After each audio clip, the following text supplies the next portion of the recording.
யார ஏமாத்துறீங்கிறன்னா frauds, seeds. நீங்கெல்லாம் மக்களை ஏமாத்துறது, டிவைட் பண்றதா? முருகனை நம்புபவர் மாத்திரம், முருகனை வணங்குவர் மட்டும்தான் தமிழன். மற்ற பேர் தமிழன் இல்லைங்கிறேன்னா யாரை ஏமாத்துறீங்க? என்ன கூட்டம் போடுறீங்க? இந்த நெத்தில இருக்கிற திருநீர் அழிச்ச திருமாவளவன் ஹிந்து விரோதி தானே.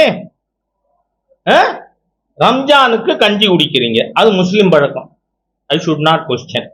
ஆனா கடைசி சொட்டு கஞ்சி நக்கி நக்கி குடிக்கிறவரை குல்லா போட்டிருக்கிறா இல்லையா? யாரை ஏமாத்துறீங்க? நீ குல்லா எடுத்துட்டு தான் நான் கஞ்சி குடிப்பேன்னு சொல்லி இருக்காரா திருமாவளவன்? ஹிந்து விரோதி. அதனால சரக்கு மிடுக்கு பேச்சுக்கு சொந்தக்காரர். அதனால ஹிந்து விரோதத்தை காட்டுறக்கா மதுரையில கூடுற என்ன நினைச்சுன்னு இருக்கீங்க? அதனால இந்த எல்லா ஹிந்து விரோத தீய சக்திகளும் 26ல தூக்கி எறியப்படுவார்கள். நான் அரசியல் பேசல, யதார்த்தத்தை சொல்றேன்.